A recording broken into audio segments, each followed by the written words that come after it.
Da-na-na, na-na-na. We did it, boys! We did it! Let's go! We did it. Welcome, everybody, to this special edition from DSM Media. It is the NBA trade deadline show. Of course, we have everyone here from DSM Media. Please welcome, we got Dylan, we got Matt, Gint, McGinty, we got Scotty, Talk Sports. Of course, I am El Parcero Philly. We're going to be talking, of course, everyone wants to talk about the James Harden move. We will be discussing that. We'll also discuss everything that went down in the NBA today. Before we dive in real quick, guys, make sure you guys hit that like button, subscribe to DSM Media. And, of course, you can find us on all the platforms, DSM Media, Twitter, Instagram, and TikTok as well. Shouts out to Kata Hat. So let's get right into it. Of course, let's start off with our home team, the Philadelphia 76ers. If you're living under a rock, no worries. We got you. The Philadelphia 76ers have traded with the Brooklyn Nets. It is official. We will be receiving James Harden and Paul Millsap. It's a good throwback. In return, the Brooklyn Nets will be receiving the Australian Ben Simmons. They'll be getting Seth Curry, Andre Drummond, two future first-round picks. And more importantly, guys, James Harden is the surrounding piece around here. So obviously we're all happy here. But, of course, I want to get your guys' initial thoughts here. We'll start off with my man, Dylan. Dylan, we got the I can't believe it, bro. I'm in shock. I told you guys earlier, I can't even let myself buy it until I see the Sixers organization tweeted out that it's official. I can't believe that James Harden is officially going to be paired next to the MVP of the league, Joel Embiid. I cannot say it louder. Say it louder. He's next to the MVP of the league, baby. Like, I cannot believe this. I cannot believe that the best player that played for the Sixers this year involved in the trade was Seth Curry. Like, that's unbelievable to me that he was able to keep Matisse Thybulle and Tyrese Maxey. The 3% of the fan base complaining about the first round picks and Andre Drummond. My goodness, guys, please seek help, because I don't talk to me about it. I'm not the guy to talk about that, because that's utterly ridiculous. But first round picks. Yeah. Are we joking? A 2027 first round pick, mind you, is one of them. But yeah, that's my thing. Utter shock. I tried to buy into it, and just, a lot of negativity in years past at the trade deadline, and I just didn't think it was going to happen. And refresh Twitter, the Woj bomb hit, and here we are. Harden and Embiid are trying to bring this city a championship, and let's do it. I do have to ask, is anyone else's thumb cramped up after today? After today, after like the last 78 hours.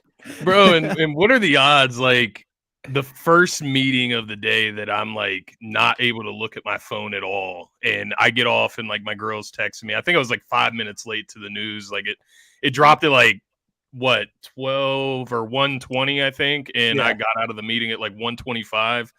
And of course I come back to my phone. I think the Sleeper app, honestly, is the first one that updated me of the trade going through, literally. Which the Sleeper app is like magically ahead of everybody as far as giving alerts. Like, I don't know if any of you use the Sleeper app for fantasy, but they give like notifications for other things that are happening in sports. And they beat ESPN to it. They beat like Bleacher Report to it on my phone, all of them. So, but yeah, just as far as like the return of Harden, obviously, right? Like that's the end goal. But like giving away Drummond, Matisse, and Seth, or not even Matisse. Look, I already had it like pre-described in my head that we were getting rid of him. But I've been arguing on Twitter all fucking day, like, about the value of these guys and like why they should get shipped out for Harden. Like, people are like undermining Harden's value so hard, and like, even national media now, I don't know if you guys caught like some of the national media and what they're saying about the trade. The worst mistake. All of a sudden, Ben Simmons is like this renowned superstar in the NBA again. And the Sixers are making this huge mistake. All of a sudden, Kyrie Irving should play every game. What's Ben Simmons' stats this year? I'm sorry. That's what I'm saying. What did it lose? Sorry. Make it make sense. And, with Drummond, I had people telling me, you can't trade Drummond. You got to keep.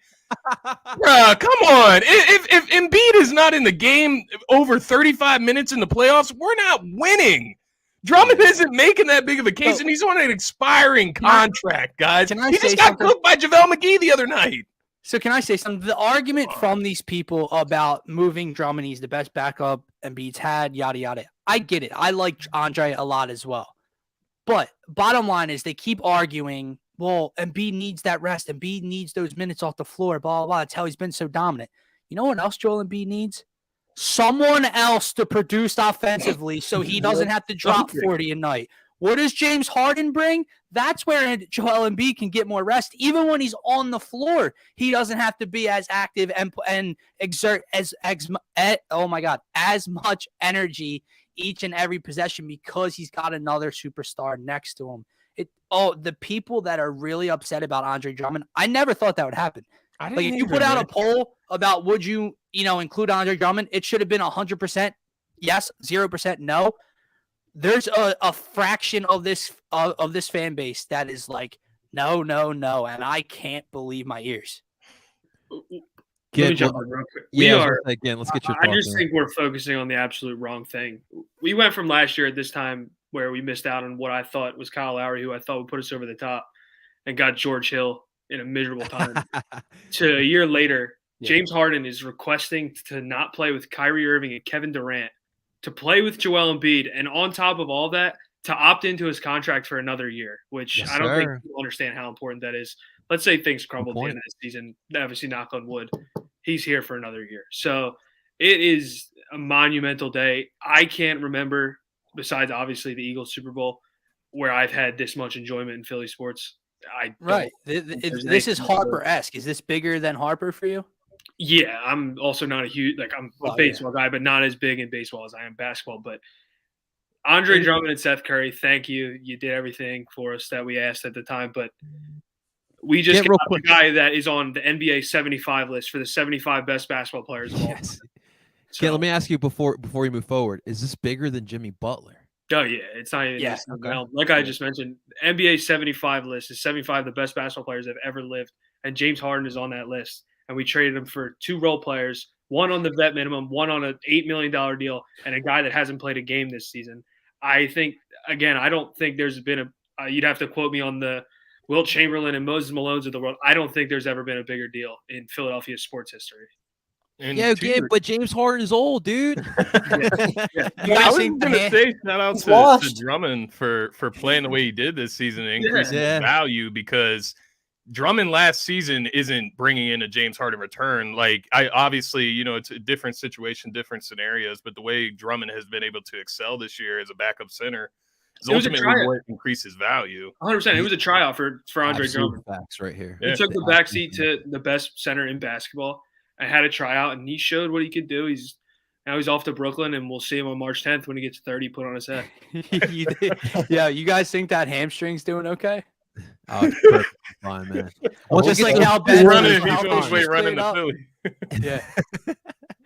You guys know the Kevin Nash, the wrestling gif where he's like in the wheelchair with the blanket over him, and he rips it off and gets up with the cast on his leg. That's James Harden as soon as he got moved out of Brooklyn. Well, we have the TikTok legend himself, Kata Hat, here in the building. Kata, you've been very vocal throughout this whole trade deadline. The deal has been done. The deadline's gone as well. How you feeling, man? He owes an apology. To Daryl Morey. I ripped apart Daryl Morey a lot today because I didn't think the deal was going to happen. And I thought if the deal did happen, he was going to have to include Maxey, which at one point I said I was fine with. But I'm glad we still have Maxey. I was in sports communications class when it happened. I got the notification come across my screen. I said, "Holy shit," and left the class. I gotta go. That's legendary, I gotta go make bro. a TikTok. I'm going. Do you guys think this one was like in Daryl's back pocket the whole time, and he knew he could get this deal done? Had to.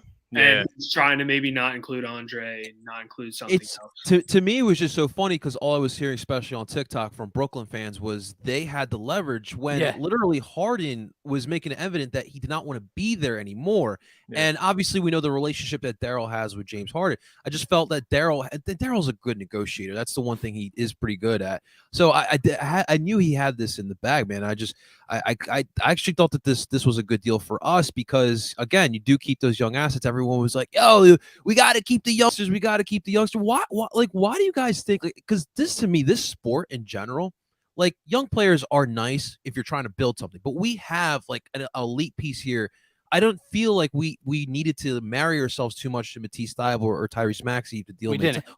Why like this isn't the sports for that? Why are we so process enamored with behind these it. young players? See, but I need Matisse and Tyrese Maxey to not be grouped together. Like that is bothering me that they're grouped together because they're not on the same plane. They're not on the same caliber. Like Matisse is a role player, and like his highest potential is just that, like a role player, like 3-and-D. Like I know Dylan and Gent were making fun of it yesterday. He's like the 3-and-D without the 3. Like once he gets the 3, that's just what he'll be. Like he's not ever going to turn into like an offensive facilitator, some offensive presence. Whereas Maxey is aggressive. He's a leader. You can see just the way even like the energy that he brings is just kind of different than Matisse's even. And he can just do more. He's a better basketball player. So like that was my big thing. I was getting on Gent earlier in the chat, but with the young guys in general, I told you guys as much as I'm probably higher on Maxey than a lot of people. And I would have still moved him if I had to get James Harden. Like that's what it comes down to at the end of the day. But the fascination, you hit on it, Parser. I can't speak to what it is. Me and Dylan have talked about it before, like the TJ McConnells of the world, like how infatuated fans get behind these certain types of players that just like work hard and stuff like that. But Matisse Thybulle, I guess, like, is it because he's just such a nice guy and he has a YouTube channel? Like, what is it? Because he averages 5 points a game, and people are telling me that he's this like next world talent. Like, I get it. He's great defensively. The stats that you keep throwing out at you too every single time you say something about him. 5-2-1 or chart. something. Yeah, like a full-on chart. Here's the thing. Show me where he played in the fourth quarter. I am glad ultimately that he was able to get it done without including either of the younger. Like it's better that happened. Likewise. That's why it's a good thing Daryl Morey has that job and I don't and Kata doesn't and Scotty doesn't. Because as soon as Brooklyn said, give me Ben, Seth, and Thybulle out of here you go, signed, sealed, and delivered. He knew Brooklyn would fold like a cheap tent as the hours ticked away, and he was able to get them down to Drummond instead of Thybulle. So hats off to him there. But you're right. Like when I was seeing the reports that everything else is lined up in this deal except Matisse Thybulle, I wanted to rip my hair out because if Daryl Morey did not go through with this because of Matisse Thybulle, I don't know what I would have done. Like this was so big, and you guys know why? It's as a GM, as an organization, you can't just be so nearsighted and think about the last 20x games of this season, right? And this playoff run. But this was so huge because if you don't make this deal, if you don't make any deal at all today, the rest of this season, with all the hype that was built up today, with all the expectations of bringing in a superstar, which all Embiid like James Harden, we would have just been like going through the motions the last 28. Oh, this is the Sixers. Yeah, Joel's great. You know, what are they going to do? They might be a second round exit again. Now this rejuvenates everybody. Now the Sixers, can I definitively say they're the best team in the East? They're going to win the East. They're going to win it all? No, but they have a hell of a chance to do so when they didn't 5 hours ago, and that was the best part of this. I agree with you. I think Milwaukee's still the top team, but I think this Eastern Conference is closer than people anticipate. 100%. Just like also with the Daryl Morey thing, and you talk about sitting on your hands on the deal, and we all wanted him to make a deal. We all were a part of it. People were saying Buddy Hield. And even if you just look at like the framework of what he's done over the time, we flipped Josh Richardson for Seth Curry. And obviously Seth Curry ended up landing in the huge part of James Harden. To me, it's like the framework of what he's doing is unbelievable. Like Josh Richardson just got flipped for Derek White today. Like I know Derek White's a decent piece. But. And everyone's freaking out about what he spent. Some people, not everybody. A small fraction is freaking out over what he spent on Harden today. That is a fraction of what you would have had to give up this time last year to land James Harden. Dude, last year they were talking Ben, Thybulle, Maxey, 2 slots, 2 picks, like it, and that was to Houston, which obviously you'd rather give it to a team in the Western Conference, but I don't care. I would do this deal 15 times on end. It's a really. I gotta do it. What? He's a Sixer, baby. You gotta play the Heart and Soul song. What I don't get is how people say Harden is declining, averaging 23 points a game. Bro. In let's be real, guys. In a situation that is not the best over in Brooklyn. I mean, you got Kyrie Irving playing only away games. KD is hurt. You can't really control that. Besides, Joe Harris out for the year. Like, I don't understand how people can sit here and say he's declining. And by the way, listen, just think about it. Just sit there and think about it. Harden with Embiid. It's going to be a disgusting pick and roll game. Now, it does mean that Doc Rivers is going to get a lot more scrutiny if we start blowing some games like we did this past game against Phoenix. We'll talk about that later. But to me, this is a match made in heaven. Yeah, I agree. And it's also, now there is no excuses, though. Now in this season, we're like, oh, well, Ben's here. If we lose games, there's a cap hit. There's not. And you now have, in every single playoff series you pretty much play, you have two of the three best players on the floor at all times. And there's probably no other team in the NBA that can say that besides maybe like the Lakers, and they're 26-30. So I don't really think they're much in contention of winning. So there is no excuses, and Doc is under the hot seat. And of course, he just got named to top 15 coach of all time. But oh man, it's also just shouts to thank God this deal got done, because Matisse Thybulle would have been under a telescope if this deal didn't get done and his name was the one that was supposedly the deal breaker. Oh man, I can't even imagine what he would have went through after this. Let me ask you guys something as well, because a lot of the fan base has been throwing out the narrative that, look, Harden forced his way out of Houston, Harden forced his way out of Brooklyn. A lot of people are worried he's going to do the same thing in Philadelphia. Are you guys worried about that? Carter, we want to start with that one, man.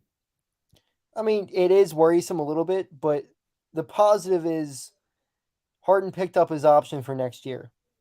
If it doesn't work next year, you can start over and get another superstar, sign one, because that money's gone then. You're good.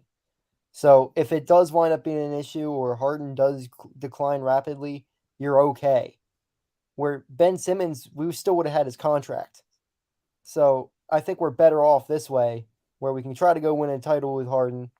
I think Harden will be a little bit better with Embiid, but I don't know. I don't know these guys. I don't know how they think, and hopefully Embiid can rein it in with him with Toby, and he doesn't have to do as much. But we'll see. I mean, it is a worry a tiny bit, because you can question the dude's character, right? Like when things go and get tough, it kind of seems like when he wants out, he'll get his way out. But you have to look at the situations he was in compared to hopefully what we're building to here. Houston was Houston, right? Like after Chris, and that's on him when he forced Chris Paul out there, wanted Russ Westbrook in, it didn't work out. They lost the 3-1 series lead to Golden State, so on and so on. And then at his ending days in Houston, it was just kind of a mess over there, right? He gets to Brooklyn.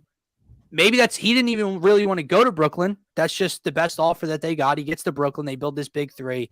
Now you have all the drama with Kyrie, and you had the locker room issues, and KD's out, and you're losing constantly. Now he wants out of there. I don't see a situation in Philly, barring, unhealthy Joel Embiid, barring something crazy where they start losing a bunch of games, where the locker room becomes dysfunctional. So I think hopefully, knock on wood, he stays content here. Everything stays positive here, where the last two situations were pretty shitty situations for anybody. I agree. Scott, you have anything you want to add on there? Yeah, no, just kind of piggyback on what Dylan was saying there. It, in my eyes, Harden forced this situation. Like, that's when the leverage switched, is when Harden, I don't even think that it's that he realized he wanted to go to Philly. It's that he realized there's a great chance that I can get there right now. Yeah. And so, like, that's what you're seeing when they report that he's unwilling to formally request a trade, but you're putting it out to the public that he wants to request a trade. So he may as well have formally requested a trade. Like, it doesn't matter. But my point is, for all we know, he could have wanted to go to Philly last year at the deadline. Maybe not. Maybe he didn't want to go to the Nets in the first place. Maybe he does have this love affair with Daryl Morey that everybody's talking about. And that's the most obvious thing here that doesn't cause worry to me, is because Daryl Morey has built this relationship of trust with James Harden to the point where James Harden went out, sought Philadelphia, which it's something that we've talked about in the last year or so, since we've talked about moving Ben Simmons or whatever the case may be, how hard it is to get people to want to come to Philly, superstars. And we got Harden to want to come to Philly. Why is that? It has to be Daryl Morey. And the reason that Daryl Morey has built this relationship with James Harden from Houston is because Daryl Morey is doing the same things here in Philly that he was doing for James Harden in Houston, trying to get them a championship. So James Harden knows that Daryl Morey isn't a guy, I know we were all talking about him sitting on his hands. He isn't a guy that sits on his hands. He goes out there, he makes the move, and he tries to go after that ring. And that's what James Harden saw. That's what he's comfortable with, and this is where he wants to be. So it's worrisome just off of not being able to predict anybody and what they're going to make, personal moves in their lives. But from a situation of basketball and that standpoint, no way. I don't see why James Harden wouldn't want to play with Embiid, even versus playing with Kyrie and Kevin Durant.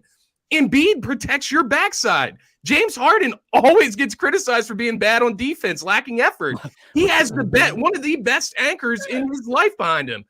Similar to Clint Capella, you can argue that he was a better anchor on the defensive end, but nonetheless, Joel Embiid is the perfect fit beside Harden, and I think Harden realized that as well. Like, you come to Philly, Joel Embiid's taking double and triple teams. Yeah, good luck double and triple the team and Joel Embiid with James Harden out on the floor.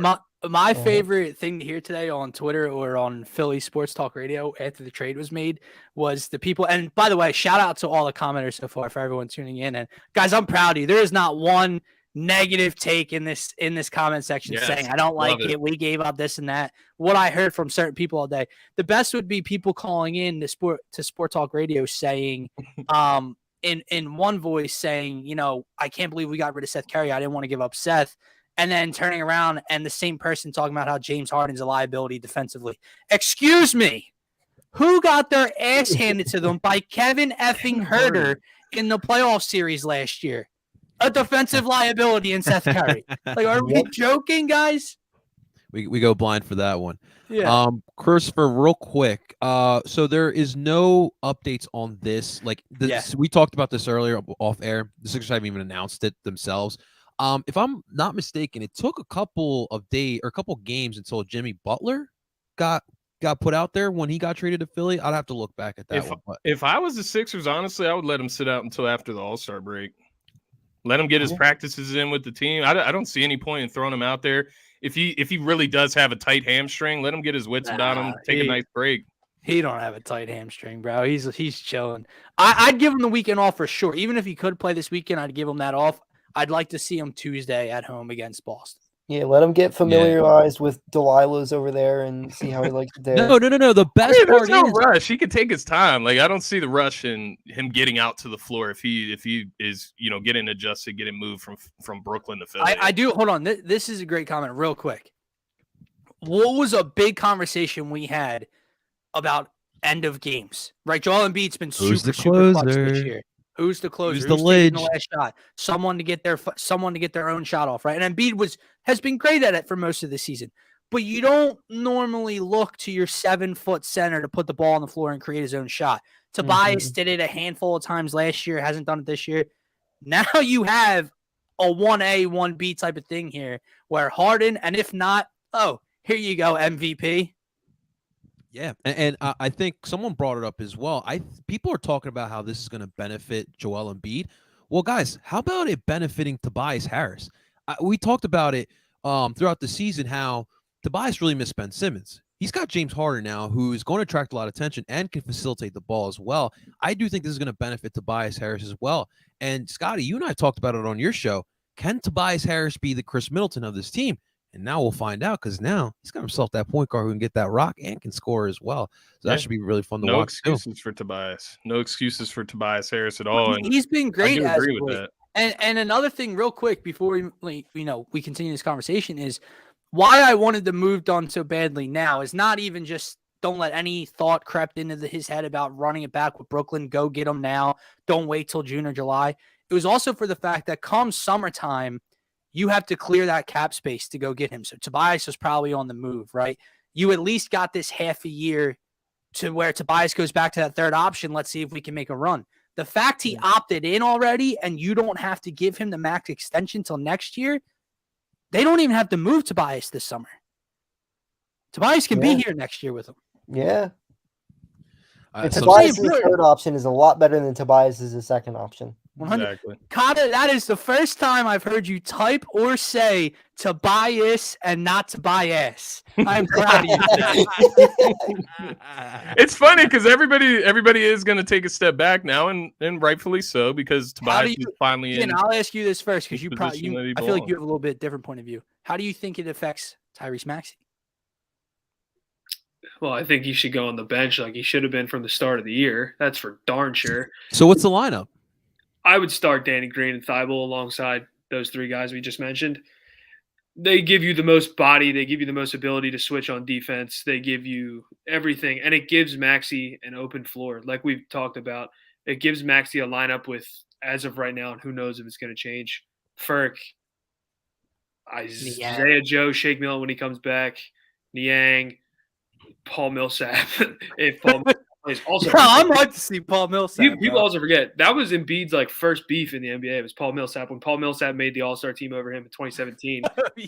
That was like the first thing I thought of when I saw Paul Millsap's name. But I think Maxey deserves his own unit. He already wasn't getting enough touches with Tobias and Embiid on the court. Now you're talking about probably the most used player in the NBA in the last 10 years. Or I shouldn't say 10, maybe like 7. So it's just I get everyone wants to have your 5 best players on the court start the game. It's how you want it to be. Every single 6-man that's been around James Harden has been unbelievable. He was a 6-man to start his career. Eric Gordon. Yeah. There's guys that are just bucket getters, microwaves, where an offense is instilled and it doesn't have to change when James Harden comes off the court. You have a guy that can come in and produce the same exact things. That's why when I'm reading these Dennis Schroeder names and stuff like that, I don't think there's a need for it as much anymore. With Harden here, probably going to be your primary ball handler, I'd assume. And I think Maxey could be the secondary ball handler off the bench. Now, it doesn't mean Maxey can't close games. Maxey obviously can still close games, especially if you're down in a close game, and Matisse Thybulle is going to be guarded by nobody. So that's my thing. I'll say that with the Maxey. I don't think he should start anymore with that unit. I think it'll change from a night-to-night basis and depending on who you're facing off against. But I completely agree with you again. Like, I think people want to see Maxey playing as that too. I know he's got the combo guard ability, but when I'm looking at Tyrese Maxey when he's at his best, and it is when he's running that point, and we all remember during the COVID scare when Tobias was out, Joel was out, man was running the whole offense and he was scoring. So if we want to take advantage of everyone's skill set, I think you're best suited having Maxey coming off the bench on a good night. We'll get to buyout options and what else we can bring on a little bit later. It's also not a negative thing to say. Yeah, people, no, not at all. Like you might look at it as like a negative to say, oh, he's Maxey going on the start, bench. Man. That's not it, especially because Danny Green is going to be on a minute restriction every night. So Danny Green can start the game. Harden's your primary ball handler, and then you find a way, even though Doc's terrible at this, but to mix the lineups together and mix the ball handlers up together. Staggering starters? What? Yeah, like Doc's terrible at it, so it sounds really hard to say, but I don't know. He's got better lines than Mike Yo and the Flyers, man. Oh man, it should be interesting. Connor, what do you think, man? What should we do with Tyrese in the starting lineup? I think they need another shooter. Yeah. Whether it's a wing guy or something to replace Seth Curry. So if you put that instead of Danny Green or Thybulle or like that. But Maxey run the second unit's nice. He gives you a nice jolt off the bench.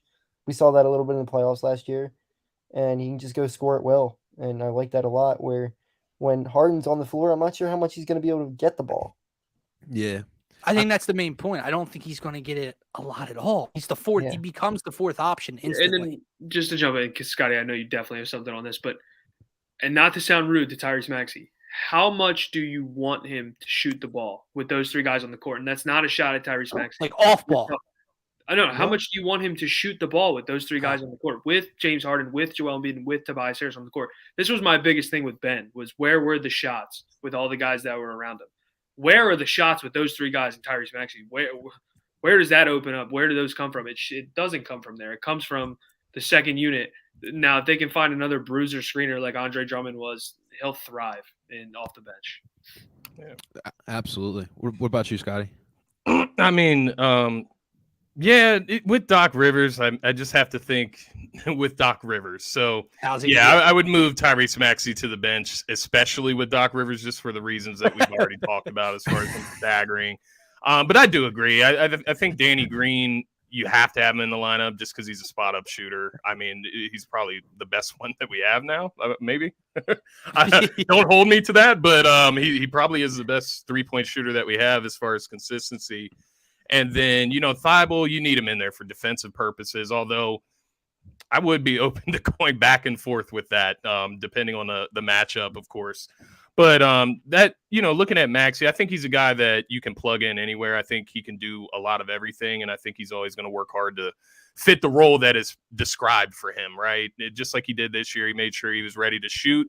I think he's always going to be a player that's just getting better at everything, so you can plug him in wherever. But as far as that spark plug off the bench, like Gant said, I think that's the ideal role for Maxey right now. And I said it on my pod yesterday, but looking at what's best for Maxey versus what's best for the Sixers right now, like for the Sixers and their chances at a championship, their best bet is Maxey running that second unit off the bench. For Maxey's development, obviously going forward, it's better for him to start. You're not going to worry about Maxey's development right now because it's not a priority in reality. So, I'm bringing Maxey off the bench. And I just wanted to comment on the, talking about at the end of games, and it was something that I really like, and maybe I should have realized it earlier, before they matched up with Phoenix the other night, Chris Paul and Devin Booker. As I'm going throughout that game, and obviously the Sixers go up by 10, the Sixers go up by 14, I think at one point, I'm just sitting there thinking if this game is under 10 points in the fourth quarter, Chris Paul is going to organize this Suns team. They're going to make less mistakes. They're going to take less bad shots. And they're going to do more right things on the offensive end. They're going to play good defense, and they're going to win this game because they simply have a guy that can orchestrate the offense. And now look what we have with James Harden. I think we solved that at the end, just like you all have already said. Just looking around the team, every great team has that guy that can get the offense organized, make sure everybody's where they're supposed to be, and really solidify those end of game, situations and scenarios. So I'm loving this, man. I could go on all day. I'm sure you all could. I mean, my God, this is unbelievable today. James Harden drops 30 on any team at the Wells Fargo Center, and then has to take a quick 5-minute drive to cheerleaders. I mean, what else? What else is best? Drinks on cheerleaders too. They already said right around the corner. Corey Brewer now. You guys remember that when he shut I used down? to hate Harden. Yeah, I mean, definitely. It was hard. It was hard to like him, and they did take away his rule. He used to love the step forward and get the foul. How many free throws you guys think the Sixers are going to average? I was just about to say that. Sixers games are going to be 5 hours long with these two dudes shooting 60 free throws at night. Easy money. Hey, at least we don't have to worry about Hackabin, right? Yeah. So I guess let me ask you guys on the other perspective here. Ben got a lot of crap here in Philly. He's going into probably as equal or a tougher market up in New York, man. And he's got to play with KD. Like, what do you guys see here with Ben in Brooklyn? Is he going to survive this? Nobody cares about Brooklyn basketball. Yeah, so the media will hold it to a higher standard because it is technically New York. Brooklyn's fan base, Brooklyn doesn't have fans. So I don't know what how he's going to deal with that. What I will say is that locker room should have cameras everywhere, and it needs to turn into a reality TV show. A Hard Knocks version of the NBA. Dude, could you imagine what happens when the slightest thing goes wrong? It all sounds perfect, right? Ideally, in this, Ben should fit perfectly in between Kyrie and KD. He won't have to shoot. He can facilitate. They needed a defender. He brings that in size, right? Curry's the shooter, blah, blah, blah. Kyrie can't play at home, guys. KD's not playing for X amount of time, right? So is Ben going to be able to – and Ben isn't playing right away, by the way, either. So by the time they all get together, what's the positioning seating-wise? Now they need to win games. Now they need to win, either get in the playoffs or, not be a play-in team, blah, blah, blah. And what happens when KD gets tired of 2-5 passing up layups at the end of games?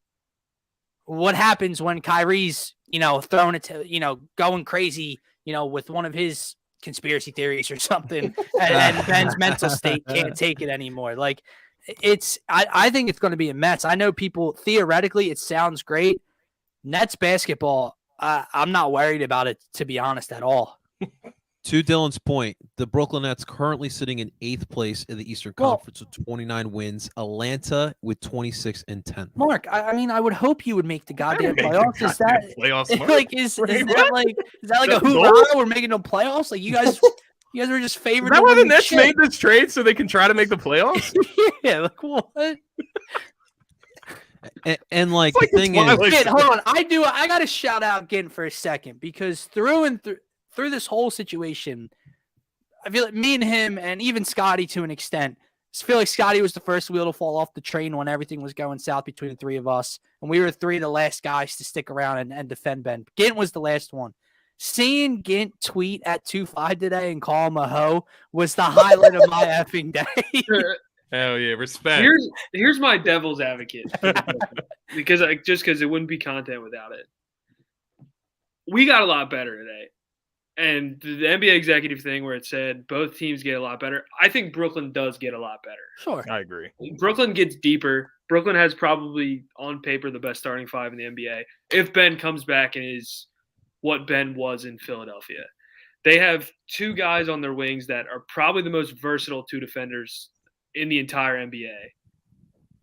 Brooklyn gets good, but like Dylan said, it's a shit show there. There's a lot going on. To the point, like, yes, the starting five sounds great. The one dude can't play in 75% of the games. I know, but again, I don't think those fines were brought up out of nowhere. I think Brooklyn intends on Kyrie playing in home games in the playoffs. And what I was gonna say, with Drummond is bigger for the Nets as far as acquisition than it is lost for the Sixers. Like, they needed somebody with size. I know that he can't do anything with Embiid. You'll go against Giannis. He's not going to be able to do anything there, right? But just having somebody in the paint, they had nobody. They were running LaMarcus Aldridge and Blake Griffin at the center position. Like, Andre Drummond, one thing he can do is get boards and just be a big body in space, right? So I think they got better. Like, obviously the concerns with Ben, they're going to be there, and they're not going to go anywhere. The free throw shooting, the mental, block of playoffs and pressure, that's not going to go away. But I also do feel like if there was one place where he could thrive passing out of layups, it's going to be the Warriors and it's going to be the Nets, right? Like, Mark, I do just want to give you a second. Please, that's fine. Please share your thought process onto why. I thought there was no Nets fans. Yeah, I didn't think so either. But secondly, here's my favorite thing. I did see a few Nets fans pop up on my feed today, and they wanted at 11 a.m. They wanted James Harden the hell out of Brooklyn. Why? Because he gave up on his team. Ironic, isn't it? So ironic. They want someone off their roster that gave up on the team. Let me spoon feed you a dude that hasn't played all year because he gave up on his team. Like, guys, I don't think you know what you're getting yourselves into. I really don't think they do. But also, gentlemen, March 10th. Now, I already went on StubHub, and I put this on Twitter. The site actually I couldn't buy. I tried to buy tickets. I couldn't. That's how crazy it's going to be. I bought tickets for Friday and it got canceled. What do you mean? What happened? I placed an order for tickets for tomorrow's game, and 25 minutes later, the order got canceled out of nowhere. Damn. Wow, maybe that person wants their seats. They about to run it up. Yeah, $30 a ticket, and then I go look back on the app, and it's $60 a ticket. And I'm like, yeah, he must have kept the tickets, or they're probably assuming that he's playing, so they want to jack up the price a little bit. I honestly don't think he's not going to play tomorrow. I just checked the ticket. Yeah, there's no way he's going to play tomorrow, but I just checked the tickets for that game on Game Time. You can get them on Game Time, but they're significantly more than the rest. I mean, the going rate is $200 flat. Well, it's not the $15 to watch the Clippers. Damn, I was just going to tell Chili here, if we can all get down, we'd have to meet up with them. But the next highest price game, flat. The next highest price game is the Cavs on Saturday at $71. Dude, they probably think he's going to play Saturday. You talk about a drop. That's gonna be a fun game. $200 to $71. I was paying $5 a ticket there for a while. Straight up. That shit's gonna change. The Flyers are gonna be the cheapest ticket in town again soon enough. Soon enough. All right, so let's look real quick at some of the other deals because there are some potential buyout options for us, maybe, possibly. Just the big ones: Porzingis heading to Washington for Dinwiddie and Bertans. I actually kind of like that move for Dallas. The Celtics reacquired Daniel Tice, and so he goes back to Boston. And the Rockets do get Dennis Schroeder. I got to get the Schroeder, I proper don't know. term. Schroeder, The proper German pronunciation, but he's going to Houston, which that could possibly be a buyout option there. Obviously, one of the big ones was the four-way trade between we had Sacramento, Detroit, Milwaukee, and LA. The Kings get Dante DiVincenzo, which Gint, man, I'm so sorry, brother. Josh Jackson, Trey Lyles. The Pistons get Marvin Bagley. The Clippers get Rodney Hood, Semi Ojeleye, and then the Bucks get Serge Ibaka and 2 second-round picks there. And then Josh Richardson, ironically enough, we're talking about Seth Curry. Josh Richardson gets traded to the Spurs for Derek White. We'll see what happens there. And that's pretty Goran Dragic to the Spurs for that. You thought that I didn't even know that Young was still kicking in the league, but he's getting sent to Toronto. San Antonio's getting Goran Dragic. Could that be a potential buyout option there? There's a couple guys. Obviously, Dennis Schroeder. I'm not sure Eric Bledsoe get bought out yet. There was rumors of that. Not yet, but he's supposed to apparently. Supposed to. Just talk about Goran Dragic. Is Terrence Ross finally going to get bought out? Hopefully. That's a good question too. That's been like 8 years running, it feels like. Every year at the deadline, he's a name. He doesn't get moved. Maybe he'll get bought out, and he just stays in Orlando. That's what I said on TikTok earlier. It's like I've been wanting this dude at the deadline for like 2 to 3 fucking years. Like he's just instant offense. Nothing. Dude, Eric Gordon, he's another guy. I heard John Wall as well. Maybe he gets bought out. But I don't know. Do any of the potential possible buyouts interest you guys for the Sixers, and who is it? Go again. Tristan Thompson jumps off the board for me for sure. A bruiser guy that rebounds the ball really well. He'll fill that void for the 13 minutes Embiid's not playing in the playoffs or whatever it's going to be. I think it's going to be really interesting on what you want, and I think it all depends on Doc and what Doc wants to do. If Maxi's going to stay in the starting unit, you need a ball handler come off the bench. You need a Dennis Schroeder. You need a Goran Dragic. You need some name like that. Also, Eric Gordon jumps off the paper to me as either way, if Maxi starts or not. I think Eric Gordon's a really good name to have. And then teaming back up again. I was going to say that. Do you think that plays a factor into it at all? The fact that Morey and Harden are now here. Yeah, I definitely think. Yeah. I haven't heard stories of players not liking Daryl Morey that have played for him, especially those successful Rocket teams. Maybe I don't know what the Chris Paul ended up as, but those guys for sure. Robin Lopez, another name I don't mind. Just a big guy that's going to bang around. So you want another big body in here? Yeah, I mean, you need something. Charles Bassey is not the answer. The G League. Paul Millsap, bro? No, yeah. And it's, by the way, I just found out. Oh, no, he tweeted 2 hours ago. It's Paul Millsap's birthday. Oh, well, happy birthday. We'll go to cheerleaders. We'll see when we get out. But Get what's the baby mama drama with Tristan Thompson, man. Yeah, I don't care. If you can set that's the only thing. He's just toxic, but he fits the role perfectly. He can play on my team. So those are the guys I'd take. Other than that, like the DJ Augustines, the primary ball handlers that I don't think we'll need. I don't care. Gary Harris was another name that definitely jumps up the paper for me as well. But we'll see. LA is going to probably scoop up 2 of these guys. They have no choice. For no reason. Yeah. Why? Because the other 9,000 offseason acquisitions they picked up haven't worked. I know Russell Westbrook's playing like an MVP this year, man. That's the thing, though. At least, with this deal, like the Sixers will be a buyout candidate. Like they'll be a buyout destination. Like previous seasons where we considered the Sixers, maybe contenders, nobody was coming here because they didn't look at the Sixers that way, right? Like now James Harden looked at Embiid as a guy he can get to a ring with, and now other players are going to look at those two as guys they can get to a ring with. So, just talking about the Eric Gordons of the world, I think that makes like too much sense. Obviously he wasn't traded at the deadline, so he should get bought out. I would love to have him. He's that scoring option. He can handle the ball. He doesn't need to. He can play off the ball as well. That's what's nice about Eric Gordon. And then Terrence Ross, who Dylan mentioned, he's another perfect fit. Spark plug off the bench. Is Mike Scott still in the league? Fucking Mike Scott, man. Maybe a Mike Muscala, right? Oh, God. No, I do like Robin Lopez as well. If you're not going to go to the Tristan I did just Thompson see a route, name. Robin Lopez So, is another good route. Section 215 put out an article with a roster spot opened up in James Harden trade. Philadelphia should reunite their new star with his former teammate Daniel House. Thoughts?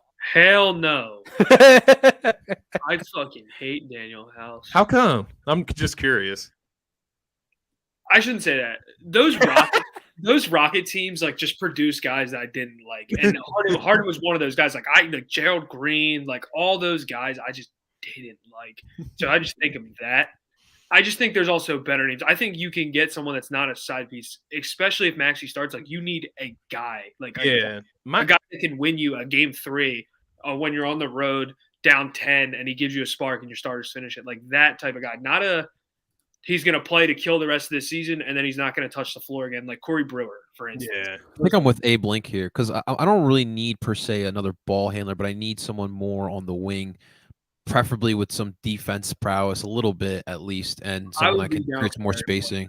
Eric Bledsoe's a dog, and I'm down. I think still, yeah. And there's not a lot of, like, it wouldn't be too much expectations here, like when he was in Milwaukee or even in LA, I guess. Kentucky boy, right? Yeah, Maxey can learn from him. Oh, whoa, first off, before we move forward, we got to ask, Scotty, can you bring the Duke Scotty in the building here real quick? Because we do need to ask him how he's feeling after today. He's got the hat right there. Yes. Duke Scotty reporting. Hey, guys, how are we doing today?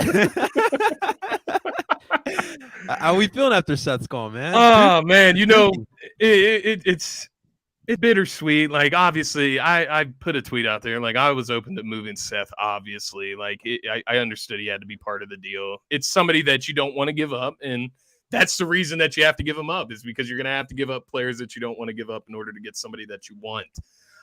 But, you know, just as far as Seth Curry, it coming full circle, I loved having this guy on the team. I think he surprised a lot of Sixers fans with a lot that I feel like I knew that he could do. Just as far as not just being a spot-up shooter, but creating off the dribble. That's stuff that he did at Duke. And he was able to kind of translate that from, you know, finally from college to the NBA once he got to the Sixers. And you just have to wonder, you know, is it because of that connection that he had with Doc Rivers? Obviously, that's his son-in-law. You know, did Doc bring out the most man? Did Doc bring out the most in Seth like he did with Tobias Harris? You never know. Yeah. So I think, you know, if I'm looking at it from Seth's angle, he's probably pretty bummed out to have to, you know, move to Brooklyn. I saw the Jason Dumas report that he bought a house in Philly. He was ready to settle his roots. And then I saw the joking tweet of Doc Rivers canceling practice today. Yeah, to say goodbye to his grandchildren. Well, Seth can keep the house, man. It's only right up 95. He can get a little. He can get a little apartment in Brooklyn or something. It is what it is, though. 2 hours it is away. what it is. So JJ was doing that. He was traveling from Brooklyn. What's up? What's up, again? Bro, my thing with Seth was the deal he's on. Did he expect to be back after his contract ended up? Right. I thought he was playing to make a lot more. Now, the thing with Brooklyn is that role goes back to being a spot-up jump shooter. Right. And that would suck for his kind of next contract to be, like, tormented by the lack of touches he's going to get in Brooklyn with Kyrie and Kevin Durant. Scotty said something that made me cry, that made me laugh a little bit, though, you know, mentioning, I didn't want to give up Seth, but, you know, you got to give up.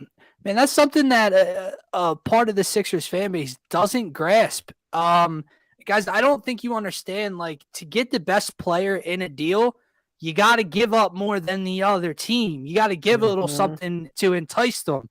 So I don't think, you know, Ben Simmons and Isaiah Joe was going to get this deal done, guys. Like, the fact, it really does make me laugh that people are upset over the 2 first-round draft picks. That's a wild. Oh, my God, bro. 29th overall. What are you worried about? Hold on.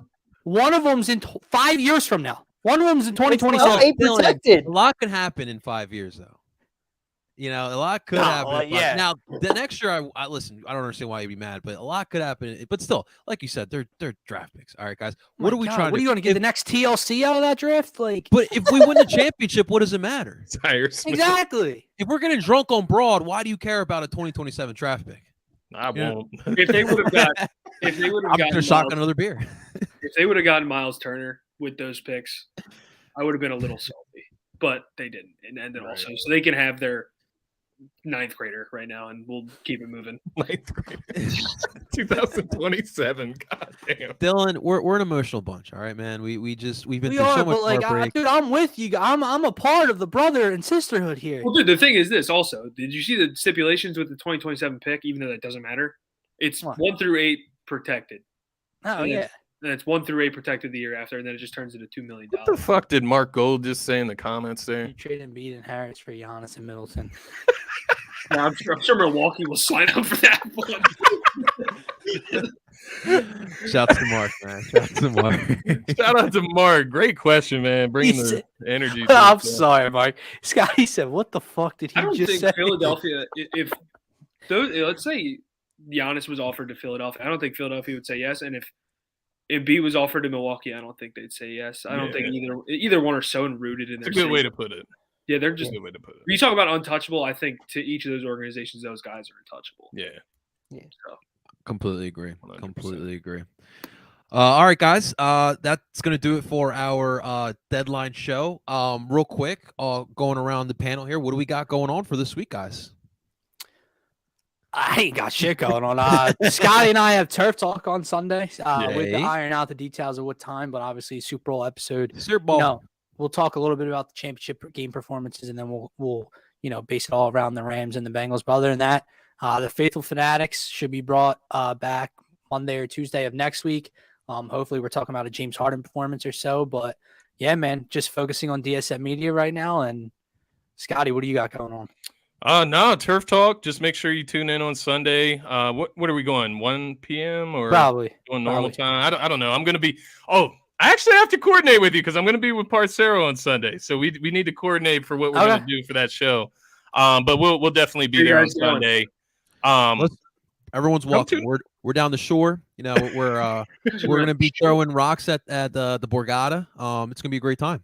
Yes, sir. So definitely, if you guys are free, come join. But it is DSM friendly.